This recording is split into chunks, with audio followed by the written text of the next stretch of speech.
À Whitehaven, s'il vous plaît.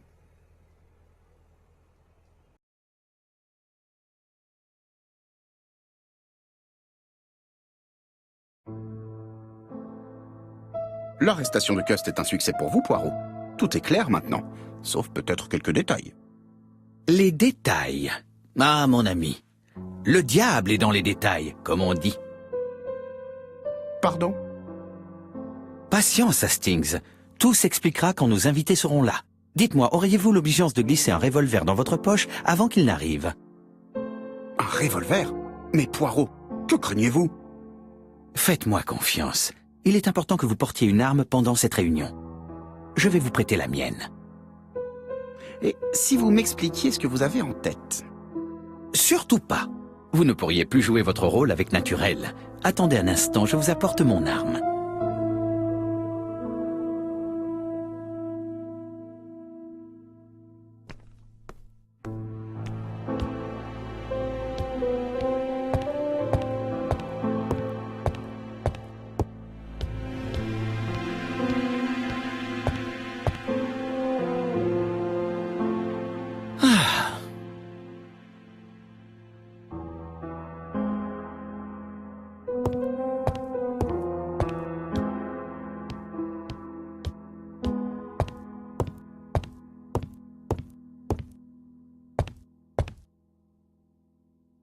Les munitions blanches sont des cartouches à blanc. Les autres sont des balles réelles. Le revolver est chargé avec des balles réelles. Je peux encore choisir les balles à blanc. Le revolver est chargé avec des balles à blanc. Je peux encore choisir les balles réelles.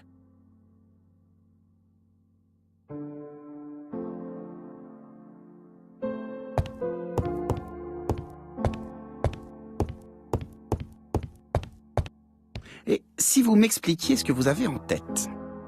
Surtout pas. Vous ne pourriez plus jouer votre rôle avec naturel. Attendez un instant, je vous apporte mon arme.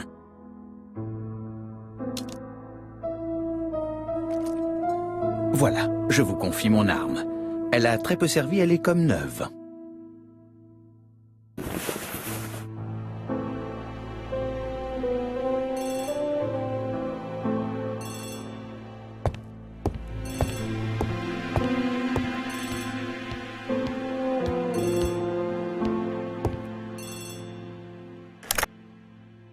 Inspecteur, c'est vous? Oui. Désolé, mais nous n'avons rien trouvé. Vous avez cherché sur la machine? Et sur les emballages, la lettre et la bobine de ruban. On n'a trouvé que les empreintes de Cust et celles de sa logeuse. Eh bien tant pis, je m'en arrangerai. Donc vous maintenez votre réunion? Bien sûr, inspecteur. D'ailleurs, j'entends mes hôtes monter l'escalier. Pourquoi nous avoir rassemblés, Monsieur Poirot? Après l'arrestation de Cust, il semble que tout soit dit. Mademoiselle Gray l'a formellement identifié, ainsi que Mademoiselle Barnard. Oui, et les bas qu'ils vendaient sont bien de la même marque que ceux qu'on a retrouvés chez ma tante. Tout ceci est vrai. Cependant, une affaire n'est pas close tant qu'il reste des questions ouvertes. Et en voici une. Pourquoi le meurtrier m'a-t-il envoyé ces lettres? Pourquoi m'a-t-il défié, moi, Hercule Poirot? Sans doute pour compenser un complexe d'infériorité. Par xénophobie? Peut-être nous aime-t-il pas parce que vous êtes étranger? Je dis peut-être une bêtise, mais... peut-être qu'il recherchait la gloire en vous provoquant? Toutes ces hypothèses sont à examiner. Tâchons à présent de faire fonctionner nos cellules grises.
Est-ce que tout est clair à présent? Peut-être voudrez-vous reprendre votre raisonnement? Bien sûr. D'abord, souvenez-vous que l'assassin s'était donné comme règle de toujours poster sa lettre avant le meurtre. Il ne l'a jamais transgressée. À Churston, cependant, il a rencontré un problème. Le village ne compte pas plus de 500 habitants. Prévenu à l'avance, nous n'aurions eu aucun mal à l'arrêter. L'assassin a donc retardé sa lettre en se trompant délibérément sur l'adresse. Mais ce plan n'aurait pas fonctionné s'il avait envoyé à Scotland Yard ou au Grand Quotidien dont chacun connaît l'adresse. L'erreur aurait été aussitôt rectifiée et la lettre serait arrivée à temps. Voici donc pourquoi l'assassin m'a choisi comme destinataire. Parce qu'il fallait, pour la bonne marche de son plan, qu'une lettre au moins porte une fausse adresse et s'égare. C'est très bien pensé. Absolument. C'est un plan très subtil. Il correspond parfaitement au profil que nous avons établi ensemble. Celui d'un assassin intelligent, audacieux et calculateur. Mais ce portrait ne correspond pas du tout à Cust. Très juste, mademoiselle. Comme vous, je ne peux admettre que ce terne personnage soit le brillant assassin que nous cherchons. Est-ce que les fous... Je veux dire, s'il est fou, il pourrait avoir deux visages très différents. Sans doute. Mais l'assassin n'est pas fou. Tous les spécialistes s'accordent à dire qu'il n'a pas le profil d'un psychopathe. Mais si Cust n'est pas coupable, comment expliquez-vous sa présence sur les lieux du crime? Monsieur Clark, la réponse à votre question se trouve dans le fichier des patients de votre frère. Fichier auquel Cust ne pouvait certainement pas accéder. Tâchons à présent de faire fonctionner nos cellules grises.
Le fichier client du Dr Clark offrait une liste commode de victimes potentielles, classées par ordre alphabétique. L'assassin l'a certainement utilisée, sinon comment expliquer que toutes les victimes soient d'anciens patients du docteur? Voici qui met définitivement Cust hors de cause, car il n'a jamais eu accès à ce fichier. Comment donc a-t-il pu se trouver sur les lieux des crimes? Ou l'assassin l'y a envoyé, ou il suivait l'assassin à la trace. Le caractère hautement influençable de Cust nous fait pencher en faveur de la seconde hypothèse. L'assassin le manipulait. Il a systématiquement envoyé Cust en tournée dans les villes où il frappait. Ceci afin que les soupçons convergent vers le pauvre homme. C'est machiavélique. Mais quel assassin peut monter un tel plan? Et quel profit peut-il tirer de 3 meurtres aussi disparates? En effet, il semble impossible qu'une même personne ait eu intérêt à les commettre tous. Que faut-il en déduire?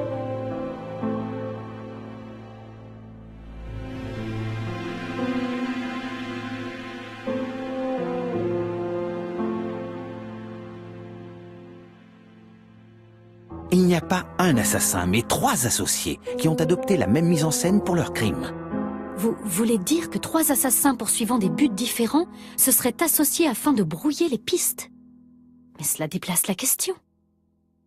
Il faut encore trouver une motivation pour chaque crime et celui d'Andover pose problème.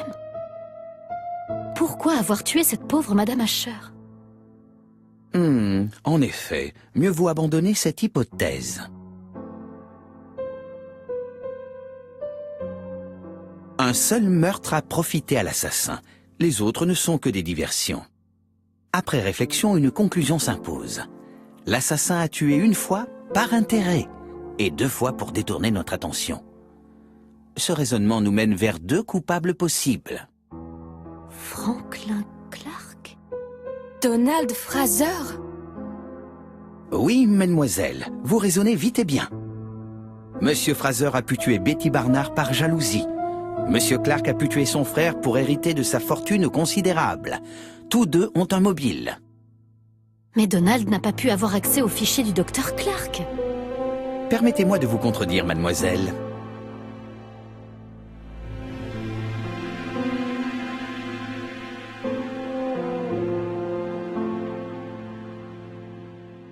Il travaille pour le cabinet Curtin Brunskill, qui comptait Sir Carmichael parmi ses clients. Cela ne prouve pas que je sois allé à Compside?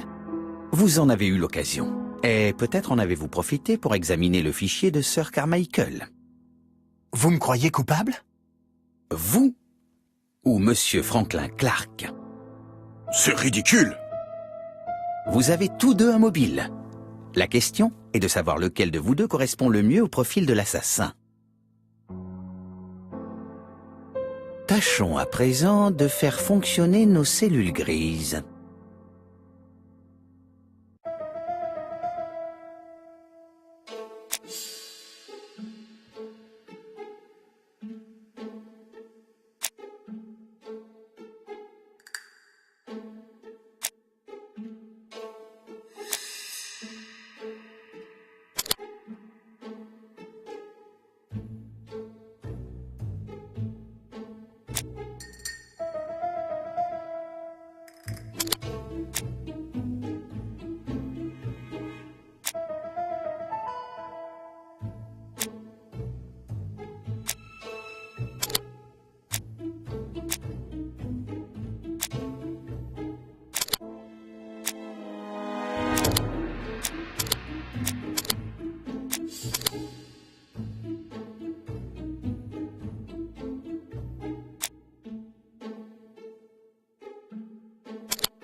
Mesdames et messieurs, vous avez vu que Donald partage beaucoup de traits avec l'assassin.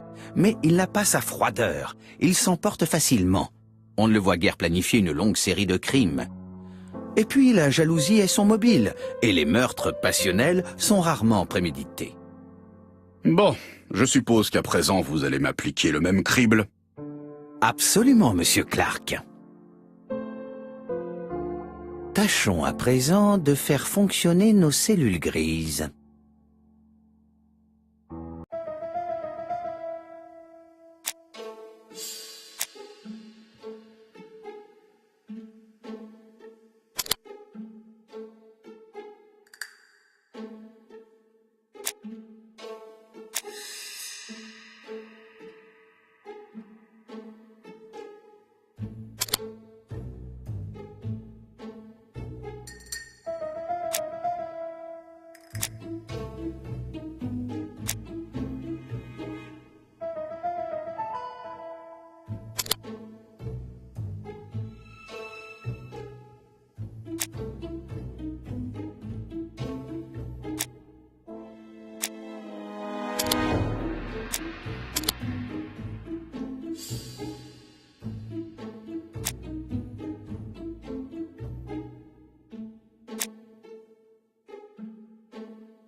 Comme vous l'avez tous constaté, il y a une similitude troublante entre le profil de Monsieur Clark et celui de l'assassin.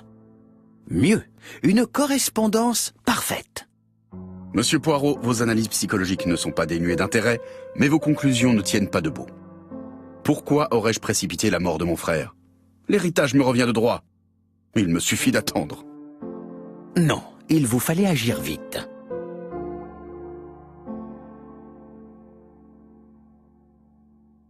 À cause de Mademoiselle Gray. Mademoiselle, bien que vous n'ayez pas dit la vérité sur ce point, il ne fait aucun doute à mes yeux que vous auriez su vous faire épouser par Sir Carmichael après la disparition de Lady Clark. Pour vous, Monsieur Clark, c'était la pire des situations. Si Mademoiselle Gray avait des enfants de votre frère, vous étiez définitivement écarté de l'héritage. Vous avez vu venir le danger en lisant certaines lettres venues de Compside. Particulièrement celle où votre frère vous ouvrait son cœur. Alors vous avez précipité votre retour de Chine et vous êtes passé à l'action. À la vérité, Cust n'a été qu'un pantin, manipulé par le vrai coupable. Vous, Monsieur Clark. Vous avez de l'imagination, Monsieur Poirot. En réalité, personne n'a manipulé Cust. Ces fameuses instructions qu'il prétend avoir reçues par courrier, il les a écrites sur sa propre machine. Nous le savons tous. Oh non, les choses ne se sont pas passées ainsi, et vous le savez bien. Eh bien voilà, toute la lumière est faite à présent sur les meurtres d'ABC. Vos constructions sont ingénieuses, mais vous n'avez aucune preuve. Il marque un point. Pour l'instant, je n'ai aucune preuve matérielle. Je peux l'admettre, ou bien bluffer.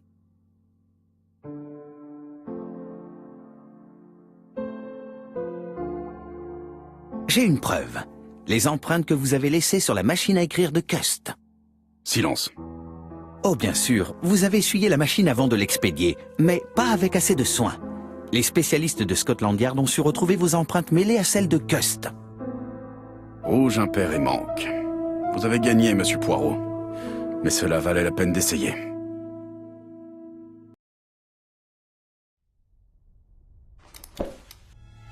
N'approchez pas! Je ne me laisserai pas prendre, Monsieur Poirot.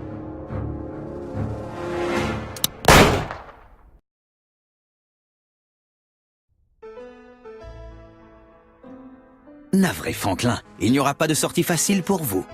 J'avais prévu votre réaction et chargé ce revolver à blanc. Désolé, mademoiselle, mais votre second espoir disparaît. Franklin Clark n'héritera jamais de la fortune de son frère.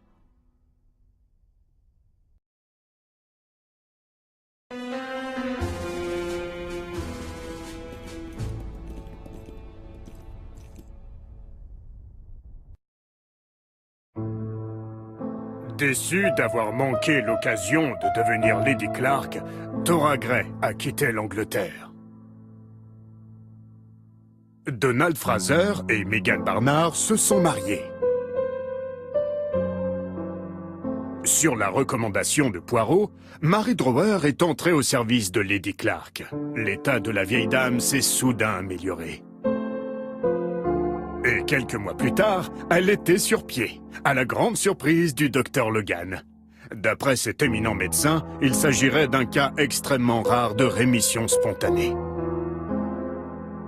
Lady Clark se porte fort bien depuis.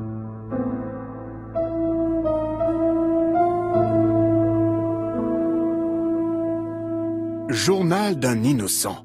L'incroyable histoire d'ABC. Quant à A.B. Cust, conseillé par Poirot, il a gagné beaucoup d'argent en vendant son histoire aux journaux. Pour ma part, les affaires se portent à merveille. Le cygne noir est devenu la principale attraction touristique dans le Yorkshire. Encore plus populaire que la cathédrale d'York.